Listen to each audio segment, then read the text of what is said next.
So today I'm going to be blind tasting with a great sommelier, but also a very good friend, Andrés Rosberg. I'm blind tasting with my good friend and colleague, Martin Bruno. He's the president of the ASI, or the International Sommelier Association. We've known each other for a few years, or quite several years actually, and we always blind taste at his house, so it's fun. But he's the one pouring, so today is going to be fun to do it, to pour some blind wines for him. He's been a sommelier for quite a few years now. He's been Best Sommelier of Argentina. He placed second in the last Best Sommelier of the Americas contest, and he was in semi-finals of the Best Sommelier of the World contest last year. So it's a pretty solid wine taster. So the white wine, it's a very special wine. It's by Bodega Sechart from Cafayate in Salta, and it's 100% Torrontés, so native white grape from Argentina. But what's very special about this wine is that it's a 1992 vintage. So normally you wouldn't see Torrontés that can age well for such a long time, but in this case, it's drinking great. We believe it still has some time to go on, and it's fantastic to be able to show this one. I think, well, he knows the wine, so maybe if it resonates, he will get it. But it's a cool wine to blind taste because it's so different than what you would expect from a classic Torrontés, but everything's there, the floral, the tropical fruits, the full body, everything is in there, but it's been changing a lot during the years of aging, so you have to look into the glass for that. Oh yes, it's perfect. And for the red wine, I chose a wine from Chile to keep it South American. It's by De Martino from Itata Valley in the south of Chile. It's a Cinsault, so that's going to be hard to guess blind. But they have a very particular style. It's their Viejas Tinajas range, so it's fermented and aged in the very old clay pots, basically. And it's from very old vines of Cinsault in the south of Chile. It's a very trendy region at the moment, very low intervention in the grape growing and winemaking, so I think this is going to be fun to blind taste also. Oh, yes, it's perfect. Beaujolais, it's easy to confuse with this as well.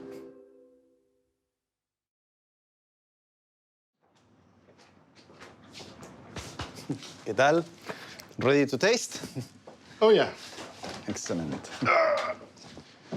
One red, one white. Yes. That's the easy part. Yeah, I can tell that much. So here I am, tasting to arguably one of the top 2 or 3 blind tasters of Argentina. And I'm all rusty. You shouldn't say that before I blind taste, you know? Well, it's normally the other way around. It's normally me setting up the tastings for you. Okay, the white has some evolution. You can tell a little golden hue there.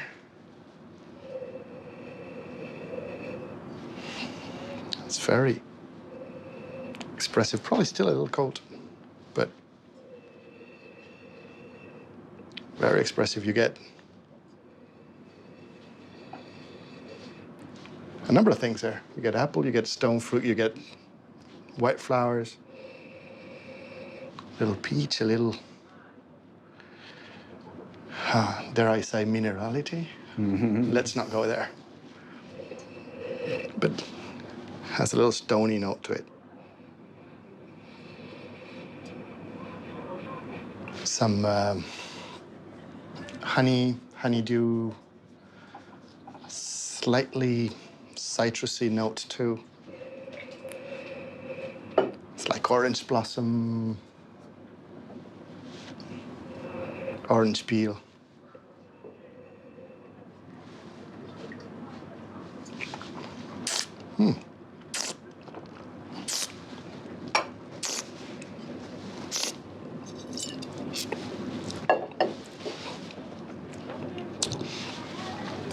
totally clean, crisp, bone dry. Alcohol not very high. Long. Very solid. I like it. Thank you. No worries. I knew you would like this. No, it's good. It's good. It's good.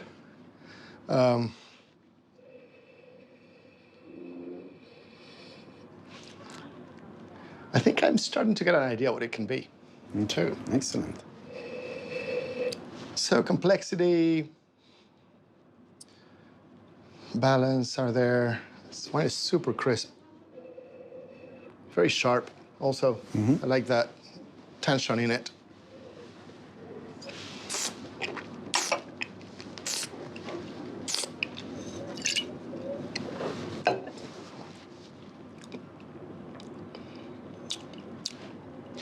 It's interesting because it's opulent and austere, I mean, at the same time.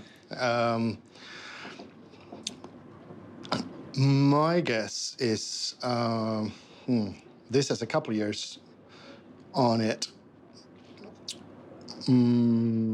My guess is New World. Could be a Chenin Blanc, but I will go for Chardonnay. New World, probably or likely Argentina. If it is Argentina, it's for sure Gualtajari. And if it is what I think it is one of Catena's single parcel wines. It's either bones or stones, white bones or white stones.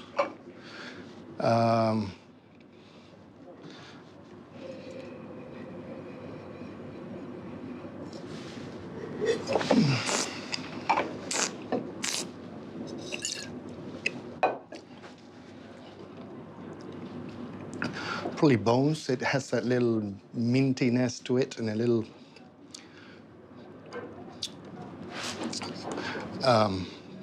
tension, and even a little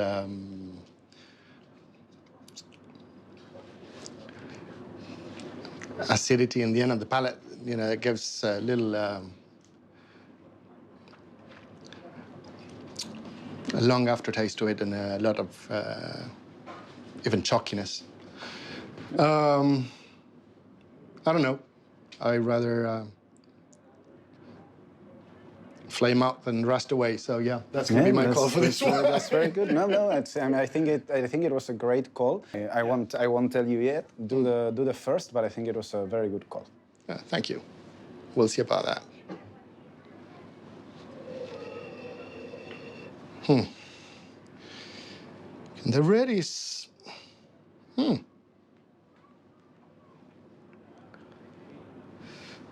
It's ruby red. It has a slightly purple tone on the rim.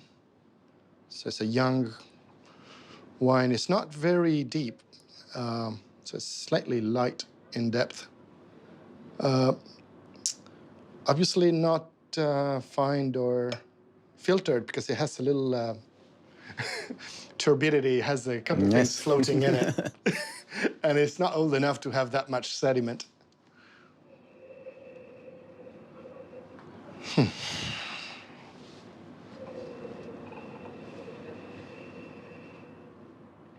So also expressive, although going to a more of a tight face, I would say.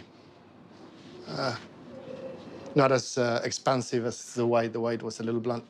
Not blunt, but it was intense. But still very, very elegant. You can get some red berries there, strawberries, and even red cherries. Very elegant. I think it has a little oak, but it's very well integrated to it. You don't get the oaky vanilla, you don't get the spiciness. It's very well managed.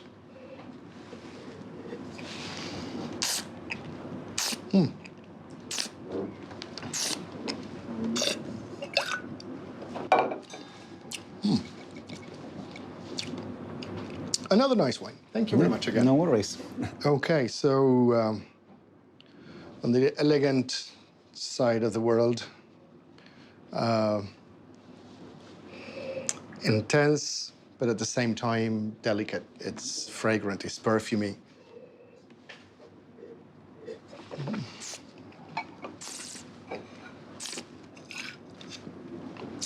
Again, you get the red fruits, the cherries, and a little sour cherry, a little more tart in the mouth. So medium plus acidity. Not much tannin in there. Some evolution, still it will age for some time. Actually, both wines will age for some time more if you lay them down. Could be Trousseau, could be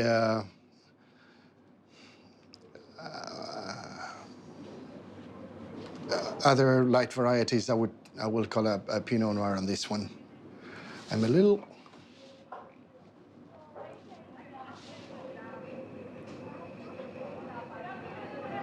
It's interesting because it's opening up and the nose is completely different.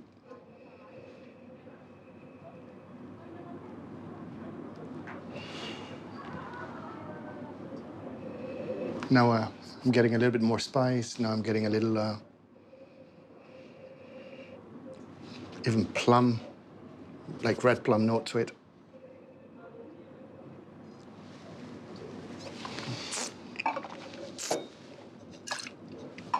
But also very clean, very crisp, very sharp, very focused. Low tannins, of course, for the variety and the élevage. Great integration of the oak. Medium plus acid. I'd call this a Pinot. It's probably, what, 4 or 5 years old at most. Premier Cru level, Côte de Nuit, something like that. Vintage, something like 15, you know, a nice vintage. I would not be able to call the producer. But yeah, that's about it. How much of a fool of myself am I? No, I think they were both fair enough calls. So for your white wine, I'm very pleased you called Argentina, because it is Argentina. That's a terrible call. But it's but I think it's great that you get the honey and the mint, of course. The country, and there's not many. You know, we don't get to taste all Torrontés very. No, but I very have this often. wine a couple of times, and I should have called it. A couple of times. But I think everything you mentioned, everything you described about the wine was perfect. Maybe where you got mixed up is that this is not as flamboyant as a young Torrontés would be. No. And has more developed notes. But what would maybe, if I was blind tasting it, which I wasn't, so I can't really tell, but what would have drove me away from Torrontés, maybe it's a little bit too floral. You mentioned citrus blossom, orange blossom. Yeah, it has a honeydew, it has a mintiness. Yeah. But in a much lower key than if it was a current vintage. Of course. No, I hadn't thought of this wine. It's such a unicorn wine, too. Yes. We have unicorns in Argentina, too. This wine doesn't exist. You know, we tasted a couple of times. Yeah. You know, once every 3 or 4 years, I get to taste it. I should have known. Yeah, this is a great wine. I love it. It's not a Chardonnay, though. It's a completely different thing. It's not a Torrontés But either. that's, you know, I think you learn when you blind taste. You learn when you go back, you know. Blind tasting is humbling. Yes. No, but I should have thought of this, and I should have thought that you... And I'm sure he will be thrilled that you call this Côte de Nuit Premier Cru, but it's from Chile. Sanso. It's Sanso by De Martino from Itata Valley. Yes. And I think it's, again, but you said Premier Cru, so that would be, you know, fairly structured and textured Pinot Yeah. Noir, which you have the low color, you have the low tannins, but with some texture. This is very elegant. It's very nice. It's a wine which I love. I hadn't had this wine before. Very low intervention and dry farm vineyards in Itata. Is this made in amphora? Well, he calls them tinajas. It's sort of like an amphora, but they are very old. It's like even before glass bottles were widely available, they would transport the wine in those clay pots of sorts. See, guys, I told you. He's the one. He's the one that knows how to taste blind. Thank you, Martin. This is great. Worries. This is actually a Sauvignon Blanc from Patagonia. It doesn't come from the usual Patagonia, though. It doesn't come from the north of Patagonia. It comes from the south, from Chubut. Chubut is far south of Argentina. We have this in the 44th parallel south. We are making wines like this one, for instance, has 2.9 pH, 11% alcohol. 7 grams of total acidity. So it's very, very sharp. It's very lineal. Of course, I would assume he'll recognize the Sauvignon Blanc. I don't think he's going to call Patagonia for it. He might, but we'll see about that. It's really expressive, too. It's really typical of the variety. So let's do 2 glasses. So we have 2 glasses. This is going to be my glass. And we do the second glass for Martin. For the red, we are still on extreme viticulture, only on the antipodes, exact antipodes of the previous wine. This is going to be a Cabernet Malbec blend, very typical of Argentina, but coming from a vineyard in the north, in the province of Salta. You know, Salta is very high up north, but you can grow vineyards because the vineyards are planted at really high elevations. In this case, these are vineyards planted at roughly, it's 7,500 feet. But a very different expression of Cabernet also in Salta. You know, you have to remember that most of the Cabernet around the world comes from maritime weather. This is pure continental weather and high elevation. So yeah, the wine is in perfect condition. We're gonna pour Martin a glass and see what happens. He should be able to call this wine, but we'll see. You never know. Not so hard. I didn't bring you nasty wines. Well, I'm sure they're amazing wines. So I'll start with the white wine. Which has a very nice, very pale straw watery color. There's some very thin, very small bubbles in it. I'm intrigued. It seems to be young. And then on the nose, it's very clean, but it has, in this wine, I really do want to say minerality. It's a very stony, chalky, like a flinty aroma. Even there's not a lot of fruit here, just maybe some citrus peel. I want to say citrus blossom as well, like some granny, like green apple. And there's like a herbal side to it, like gooseberries or like a chalky, like a stalky green character, which I love.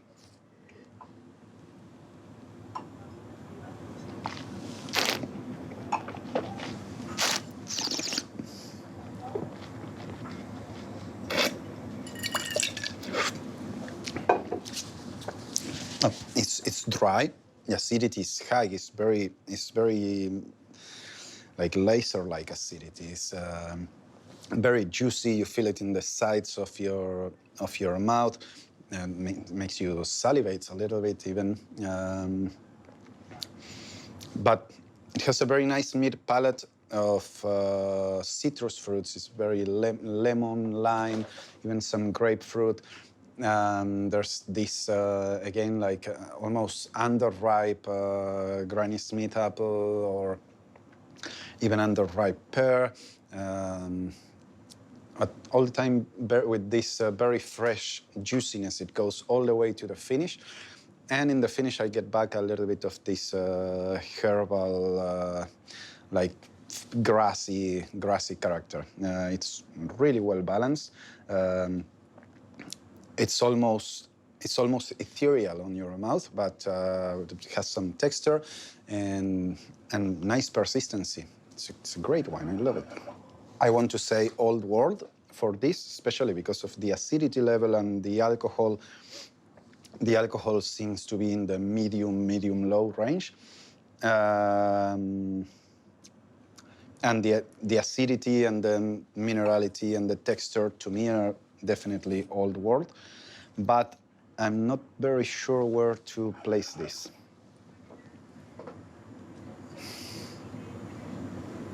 I think for the grape, it's a Sauvignon Blanc, probably unoaked. And just to make a safe bet, I'm going to say it's from the Loire Valley, probably Sancerre. It is very Sauvignon Blanc, so... It's very, I love it. It's very, very nice. Second wine, so the red has a very deep and intense, almost garnet color. There's a little bit of variation on the rim, going more into the ruby, so this might have seen some years, but it's very deep and thick.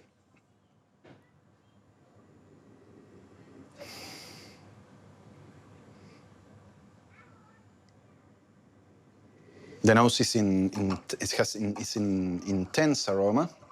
It's like very ripe, dark cherries, plums, blueberries. It's a very potent wine. It has some sweet spices too. There's cinnamon, some clove, black pepper. So I'm thinking this wine has seen some oak aging, probably some new oak too. But very elegant, very well integrated. It's a nice complexity on the nose. It's enticing. You want to keep digging into the glass to get more of the aromas as it opens up.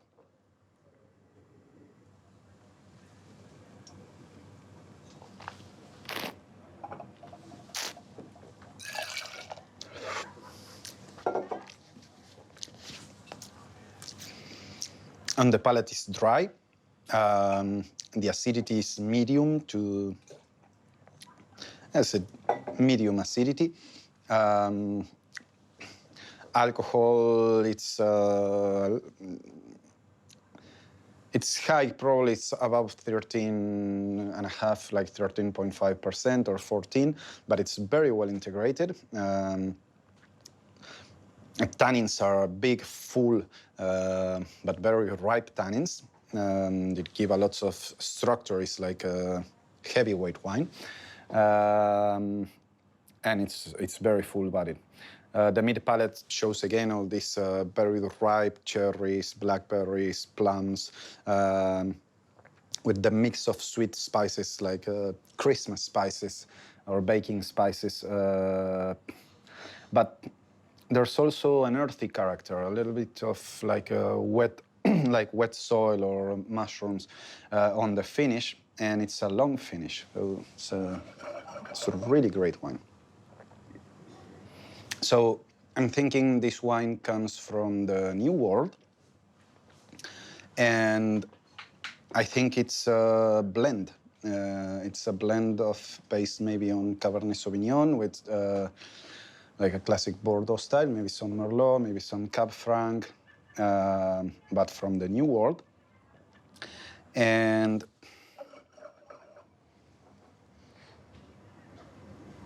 I think this might be from Chile, because there's a little bit of a mintiness, very classy, very elegant, brings freshness to the nose and the palate, like a mint eucalyptus character I'm getting now that the wine's opened up a little bit. So I would probably go for maybe 2014, 2015 Cabernet Sauvignon-based blend from maybe Maipo in Chile. Okay, white. Pretty good call. It was a Sauvignon Blanc. Yes, excellent. I don't blame you for putting it in the old world, but it is actually Patagonia. Ah, wow. This is coming from Chubut. So it has 11% alcohol. Yes. 10 grams of total acidity. Nice, beautiful. It's a little tricky. Yes. Very small production, only 400 or 500 bottles of these made. And fairly new region. Fairly new region. This is made in Lago Puelo, in the northwest of the province of Chubut. So quite interesting, I think. No, I love it. I think it's great. It opens a whole new window or opportunity for Argentina. And another wine. Oh, wow. The second was a Cabernet-based or a Cabernet Malbec blend, roughly 50-50. Yes. But this is from Salta, and no oak in it. No oak, I know. But it's a big white wine, as you say, and it does trick you because it's 10 years old. Oh, So yes. It's a 2010 vintage. It's showing incredibly young. But it does trick you a little bit because it has the complexity of the age. And has all the pyrazine and intensity that gives the spiciness that tricks you into thinking that it's oak-aged. But it's great, I love it. But it's very much on the antipodes of the other, both are extreme winemaking in Argentina, showing new faces of what Argentina makes. Yes, I love them. I love them both, thank you. And I think it's great to taste this kind of wines blind because, really pushes the border a little bit all the time. Yeah. Cheers. Salud. Cheers. Salud. Un placer.